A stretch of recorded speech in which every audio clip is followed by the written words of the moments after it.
Phase 3 of Season of Discovery is here, and I'm going to show you absolutely everything you need to know to succeed as a discipline priest. Let's jump straight in and get going with the stat priority. The first one is going to be spell healing or spell power, and this is going to straight up improve the power of all of our heals. And one thing to note here that is with discipline priests, this is going to benefit, although in a small amount, our power word shield. The next one being MP5 or mana per 5 seconds is actually how much mana we are going to regenerate every 5 seconds while still casting, while still in combat. And this is fantastic for our throughput as a healer, especially in phase 3 of SoD, where we're getting to those higher levels. Intellect is the third one then. This is going to increase your mana by 15 for every point of intellect, and it's also going to increase your crit chance by a little bit. Pretty straightforward on that one. Next up is spirit.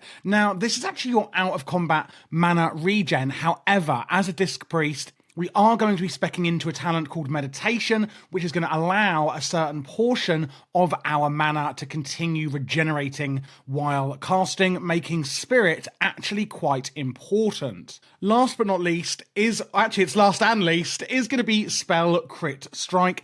This is, what I mean by this is spell crit chance, sorry. This is actually going to increase our crit chance itself, our chance to do those super duper jumbo heals. Very self-explanatory on that. Now let's actually look at what talents and runes we are going to take. And don't forget, of course, in phase 3 of SoD, we are going to get some new runes, which I am really excited for. So starting off, of course, in the discipline tree, we're going to put 5 out of 5 points into wand specialization, increasing our damage of wands by 25%.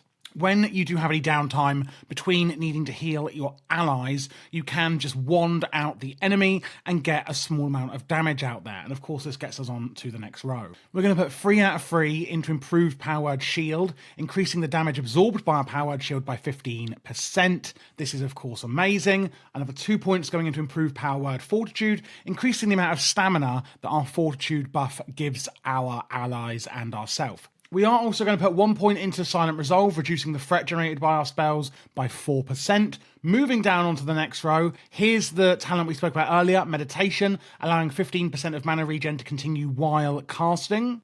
And we're also going to go into Inner Focus. This is a really interesting one. When we activate this on a 3-minute cooldown, we're going to reduce the mana cost of our next spell by 100%. And if it is capable of a critical strike chance, we're also going to increase that chance of it critting as well. Next up is 5 out of 5 into Mental Agility. This is going to reduce the mana cost of our instant cast spells, like Power Word Shield, by 10%, of course increasing therefore our throughput in mana. Going down one more, another 5 into Mental Strength, increasing our mana by 10%, and 1 into Divine Spirit. This is actually a buff that we can put on our targets alongside our Power Word Fortitude, where that one does stamina. This one actually gives our allies and ourselves more spirit. We do want to get down into Power Infusion, so we're going to have to put another 4 points into Force of Will, increasing your spell damage. We don't really care too much about that, we just want to get to Power Infusion. Power Infusion, or PI, is on a 3-minute cooldown, and we can use it to increase the target's power, increasing their spell damage and healing by 20% for 15 seconds. You can use this on yourself or another member, it's entirely up to you. That takes us up to level 40, and of course we have got another 10 points to use. Let's go into the Holy Tree and shove them in there. 5 out of 5 into increasing the crit chance of our holy spells. Now, you may be thinking, well, I'm in discipline. Am I going to be using holy spells? Yes, you are. There are still a lot of spells we're going to be using from the Holy Tree. When we go over the rotation, we're going to talk a bit through in a bit more detail what ones we are going to be using. Can put 3 points into increasing the amount healed by our Renew spell by 15%, and then I'm going to put 2 points in Divine Fury, reducing the cast time of Holy Fire, Smite, Heal, and Greater Heal. I'm mainly choosing this one for the reduced cast time on Heal, which is a kind of spam heal that we actually can use. Going then onto the runes, first up on the hand rune, I will advise take Penance. It's fantastic. You're going to shoot out 3 bolts of healing at an ally. It's very, very efficient, very good for single target. I would use it on cooldown. You can, if you like, take Circle of Healing, which is an instant AoE heal, but not as efficient. I much prefer to take Penance. Circle of Healing as well, if you do want to take it for those AoE times of need. One thing to note is it can be quite mana intensive. Of course, we do have the meditation talent, the mental agility talent, and the mental strength talent at this level, meaning it should be a lot easier to manage our mana at this level, but still, we do need to be cautious. On the legs, we're going to go with Prayer of Mending. This is one of the absolute best abilities we have in our arsenal and repertoire as a healing priest, whether we're disciplined or holy. And basically, you cast this on an enemy, on an ally, and it will bounce around, healing them whenever needed. It's a very smart heal, it's very efficient, and it works incredibly well with talents like mental agility because it is an instant cast spell as well, making it even more efficient when paired with that. On the chest, we're going to go with Strength of Soul. Your Lesser Heal, Greater Heal, and Flash Heal are going to reduce the remaining duration of Weakened Soul on your target. If you're not sure what Weakened Soul is, basically when you put your Powered Shield on a ally, they will be afflicted with Weakened Soul. Basically means that you can't then use Powered Shield on them again and again and again. So basically, you can put your Powered Shield on someone, and then we can use your Lesser Heal. Well, normally we're going to be using our heal. And this is actually going to reduce that duration of Weakened Soul, so we can put Powered Shield on them again even quicker.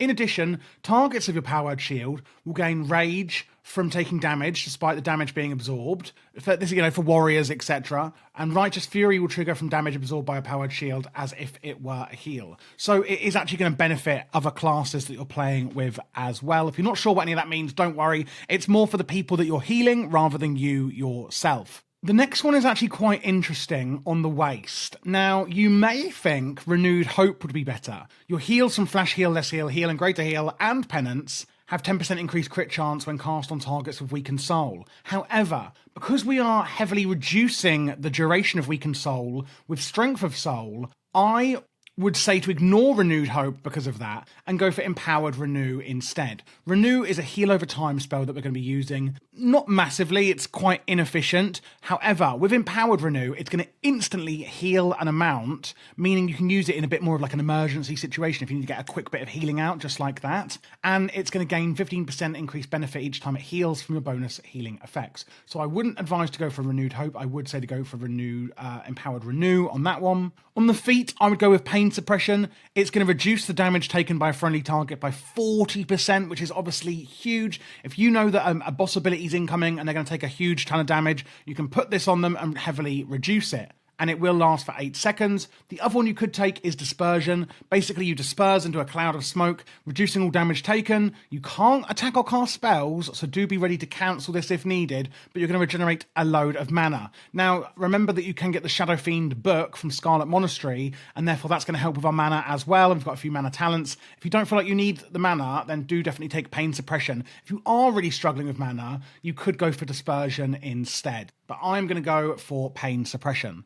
Now onto the juicy new runes we've got in Phase 3 of Season of Discovery. First up with the head rune, it's quite simply going to be Divine Aegis. Critical heals create a protective shield on the target, absorbing 30% of the amount healed. This is really nice because we can double it up with our Powered Shield. Disciplined priests are really all about their shields, and having this nice head rune kind of makes that class fantasy a bit more fun with all of the shielding through healing, or healing through shielding, I should say. Lastly then, onto the wrist rune, we've got Surge of Light.